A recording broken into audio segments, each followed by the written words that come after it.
Hello all, welcome back to my channel. So 21 day yoga challenge ಇದು day 2. ಇವತ್ತು weight check ಮಾಡಿದೆ 61.6 kgs ತೋರಿಸ್ತಾ ಇದೆ. ಶುರು ಮಾಡಿದ್ದು 62.2 kgs ಇಂದ. ಸರಿ, ಬೆಳಗ್ಗೆ ಮಾಮೂಲಿ ಲೂಕ್ ವಾರ್ಮ್ ವಾಟರಿಂದ ಇವತ್ತಿನ ದಿನಾನ ಸ್ಟಾರ್ಟ್ ಮಾಡ್ತಾ ಇದ್ದೀನಿ. ಮುಂಚೆ ಕಾಫಿ ಕುಡಿತಿದ್ದೆ, ಇವಾಗ ಬೆಚ್ಚಗಿರೋ ನೀರು ಕುಡಿತಿದ್ದೀನಿ. ನಂತರ 1.5 hour ಬಿಟ್ಟು ಇವತ್ತು ಬೂದುಗುಂಬಳಕಾಯಿ ಜ್ಯೂಸ್ ಮಾಡ್ಕೊಂಡಿದ್ದೀನಿ. ಆ್ಯಶ್ ಗಾರ್ಡ್ ಜ್ಯೂಸ್ ಅಂತ ಹೇಳ್ತಾರಲ್ವಾ, ಅದನ್ನು ತುಂಬ ಸಜೆಸ್ಟ್ ಮಾಡ್ತಾರೆ ಸಾತ್ವಿಕ್ ಮೂಮೆಂಟ್ ಅವರು. ತುಂಬ ಹೈಲಿ ಪ್ರಾಣಿಕ್ ವೆಜಿಟೇಬಲ್ ಇರೋದ್ರಿಂದ ಇದ್ರ ಜ್ಯೂಸ್ ಕುಡಿದ್ರೆ ನಮ್ಮ ಬಾಡಿ ಡಿಟಾಕ್ಸ್ ಚೆನ್ನಾಗಾಗತ್ತೆ. ಆಮೇಲೆ ಅವರು ಯೋಗ ಸೆಷನಲ್ಲಿ ಎವ್ರಿಡೇ ಒಂದು ಹೆಲ್ದಿ ಹ್ಯಾಬಿಟ್ ಬಗ್ಗೆ ಹೇಳ್ತಾ ಹೋಗ್ತಾರೆ. ಇವತ್ತು ಸೆಕೆಂಡ್ ಡೇ ಇರೋದ್ರಿಂದ ಅವರು ಜ್ಯೂಸಸ್ ತೊಗೋಬೇಕಂತಲೇ ಹೇಳ್ತಾ ಇರೋದು. ಎವ್ರಿಡೇ ಜ್ಯೂಸಸ್ನ ಹೆಂಗೆ ಸ್ಟಾರ್ಟ್ ಮಾಡ್ಕೋಬೇಕು, ಬೆಳಗ್ಗೆ ಎದ್ದ ತಕ್ಷಣ ಎಂಟಿ ಸ್ಟಮಕಲ್ಲಿ ಕಾಫಿ ಟೀ ಕುಡಿಯೋ ಬದಲು ಈ ಥರ ಜ್ಯೂಸಸ್ ಕುಡಿದ್ರೆ ಸಖತ್ ಬೆನಿಫಿಟ್ ಆಗುತ್ತೆ. ಆ್ಯಂಡ್ ಟೇಸ್ಟ್ ಏನು ಕೆಟ್ಟದಾಗೇನಿರಲ್ಲ, ಏನು ಟೇಸ್ಟ್ ಇರಲ್ಲ ಆ್ಯಕ್ಚುಲಿ, ಅದು ಜಸ್ಟ್ ಬ್ಲ್ಯಾಂಡ್ ಟೇಸ್ಟ್ ಇರುತ್ತೆ ಆ್ಯಂಡ್ ರಿಫ್ರೆಶಿಂಗ್ ಇರುತ್ತೆ. ಆ್ಯಂಡ್ ನಾವು ಅದನ್ನು ಆ್ಯಸ್ ಇಟ್ ಈಸ್ ತೊಗೋಬೇಕು. ಅದಕ್ಕೆ ಉಪ್ಪು, ಮೆಣಸು ಪುಡಿ ಅದು ಇದು ಏನೂ ಹಾಕೋತಾ ಇಲ್ಲ, ಜಸ್ಟ್ ಅದನ್ನು ನೀರು ಹಾಕು ರುಬ್ಬು ತಗೋ ಅಷ್ಟೇ. ಟೈಮ್ 8:30 ಆಗಿದೆ. ನಾನು ಈಗ ಜಾಯ್ನ್ ಆಗ್ತೀನಿ ಯೋಗ ಕ್ಲಾಸಸ್ಗೆ. ಆ್ಯಕ್ಚುಲಿ ಲೈವ್ ಇರೋದು 6 to 7:30, ಬಟ್ ನಂಗೆ ಲೈವ್ ತೊಗೊಳಕ್ಕಾಗಲ್ಲ, ರೆಕಾರ್ಡೆಡ್ ಸೆಷನ್ ಇವಾಗ ಸಿಗುತ್ತೆ, ನಾನು ಇವಾಗ ತೊಗೋತಾ ಇದ್ದೀನಿ. ಸೊ ಇವತ್ತು ಯೋಗ ಸೆಷನಲ್ಲಿ ಯೋಗ ಫಾರ್ ಲೆಗ್ಸ್ ಹೇಳ್ಕೊಟ್ಟಿದ್ದಾರೆ.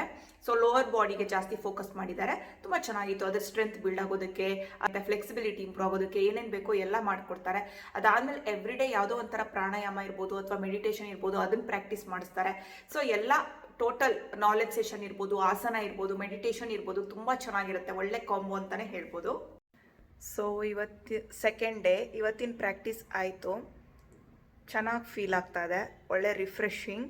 ಈಗ ಚೆನ್ನಾಗಿ ಹಸಿವೆ ಆಗಿದೆ, ನಾನು ರೆಡಿ ಆಗಿಬಿಟ್ಟು ತಿಂಡಿ ತಿನ್ನೋಕ್ಕೆ ಕೂತ್ಕೋತೀನಿ. ಇವತ್ತು ತಿಂಡಿಗೆ ನಾನು ಅವಲಕ್ಕಿ ಮಾಡಿದ್ದೆ.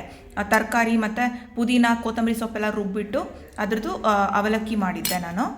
ನಂತರ ರಾಜ್ಮಾ ಚಾವಲ್ ಮಾಡಿದ್ದೀನಿ. ಡಿನ್ನರ್ಗೆ ಮೆಂತ್ಯ ಸೊಪ್ಪಿಂದು ಚಪಾತಿ ಮತ್ತು ಸ್ವೀಟ್ ಕಾರ್ನ್ ಮತ್ತು ಟೊಮೆಟೊ ಹಾಕ್ಬಿಟ್ಟು ಅದರದ್ದು ಪಲ್ಯ ಮಾಡಿದ್ದೀನಿ. ಸೊ ಇವಾಗ ಟೈಮ್ ಆಗಿದೆ 6:15, 6:15. ನಾನು ಇವತ್ತಿಂದ ಲಾಸ್ಟ್ ಮೀಲ್ನ ಮುಗಿಸ್ತಾ ಇದ್ದೀನಿ. ನೀವು ನೋಡ್ತಿರ್ಬೋದು, ನಾನು ಇನ್ನೂ ಸಾತ್ವಿಕ್ ಫುಡ್ ಸ್ಟಾರ್ಟ್ ಮಾಡಿಲ್ಲ. ಸಾತ್ವಿಕ್ ಫುಡ್ ಅಂದರೆ ಅವರು ಆಯಿಲ್ ಇಲ್ಲದೆ ಇರೋ ಥರ ಮಾಡಬೇಕು, ಆಮೇಲೆ 3 ಟೈಮ್ಸಲ್ಲಿ ಜಸ್ಟ್ 1 ಟೈಮ್ ಗ್ರೇನ್ ತಿನ್ನಬೇಕು, ಆ ಥರ ಫುಡ್ ಇನ್ನೂ ಸ್ಟಾರ್ಟ್ ಮಾಡಿಲ್ಲ ನಾನು. ನೋಡೋಣ, ನೆಕ್ಸ್ಟ್ ವೀಕಿಂದ ಸ್ಟಾರ್ಟ್ ಮಾಡೋಣ ಅಂತ. ಯಾಕಂದರೆ ನನಗೇನಾಗುತ್ತೆ ಅಂದರೆ ಫ್ಯಾಮ್ಲಿಗೆ ಬೇರೆ ಅಡುಗೆ ಮಾಡಬೇಕಾಗತ್ತೆ ಮತ್ತು ನನಗೆ ಬೇರೆ ಅಡುಗೆ ಮಾಡ್ಕೋಬೇಕಾಗತ್ತೆ. ಅದು ನನಗಿನ್ನೂ ಟೈಮ್ ಸೆಟ್ ಆಗ್ತಿಲ್ಲ. ಅದಕ್ಕೋಸ್ಕರ ನಾನು ಜಸ್ಟ್ ಏನು ಫ್ಯಾಮ್ಲಿಗೆ ಮಾಡಿರ್ತೀನಿ ಅದನ್ನೇ ನಾನು ತೊಗೋತಾ ಇದ್ದೀನಿ. ಈ ವಾರ ಬೇಡ, ನೆಕ್ಸ್ಟ್ ವೀಕಿಂದ ಸ್ಟಾರ್ಟ್ ಮಾಡಿದ್ರೆ ಆಯಿತು ಅನ್ಕೋತಾ ಇದ್ದೀನಿ. ಎನಿವೆ ನೋಡೋಣ ಹೇಗಾಗುತ್ತೆ ಅಂದ್ಬಿಟ್ಟು. ಅದನ್ನ ಸ್ಟಾರ್ಟ್ ಮಾಡಿದ್ರಂತೂ ಬೆನಿಫಿಟ್ಸ್ ಇನ್ನೂ ತುಂಬ ಚೆನ್ನಾಗಿ ಬರುತ್ತೆ. ಅವ್ರಿಗೆ ಅದು ಮಾಡ್ಕೊಳ್ಳೋದಕ್ಕೆ ಸ್ವಲ್ಪ ಅಷ್ಟು ಕನ್ವೀನಿಯೆಂಟ್ ಅನಿಸ್ತಾ ಇಲ್ಲ ನನಗೆ. ಸೊ ನೋಡೋಣ ಯಾವಾಗ ಆಗುತ್ತೆ. ಸಾತ್ವಿಕ್ ಫುಡ್ ಸ್ಟಾರ್ಟ್ ಮಾಡಿದ್ರೆ ಅದನ್ನು ನಿಮ್ಗೆ ಹೇಳ್ತಾ ಹೋಗ್ತೀನಿ. ಅಲ್ಲಿವರೆಗೂ ಮನೆಗೆ ಏನು ಮಾಡ್ತೀನಿ ಅದನ್ನೇ ತೊಗೋತೀನಿ. ಬಟ್ ಆಯಿಲ್ ಎಲ್ಲ ಹಾಕ್ತೀವಿ ಪಲ್ಯ ಮಾಡೋದಕ್ಕೆ. ಇಲ್ಲಿ ಆಯಿಲ್ ಇಲ್ಲದೆ ಮಾಡೋಕ್ಕಾಗ್ತಿಲ್ಲ ನನಗಿನ್ನು. ಇವತ್ತಿನ ದಿನ ಕಂಪ್ಲೀಟ್ ಮಾಡ್ತಾ ಇದ್ದೀನಿ. ನಾಳೆ ಮತ್ತೆ 3rd ಡೇ ಯೋಗ ಇದೆ, ಯೋಗ ಫಾರ್ ಅಪ್ಪರ್ ಬಾಡಿ ಸ್ಟ್ರೆಂತ್ ಅಂತ ಇದೆ. ನೋಡೋಣ. ನಿಮಗೆ ನಂದು ವಿಡಿಯೋ ಲೈಕ್ ಆಗಿದ್ದರೆ ಪ್ಲೀಸ್ ಲೈಕ್ ಮಾಡಿ, ಕಮೆಂಟ್ ಮಾಡಿ, ಶೇರ್ ಮಾಡಿ, ಸಬ್ಸ್ಕ್ರೈಬ್ ಮಾಡಿ. ಬಾಯ್.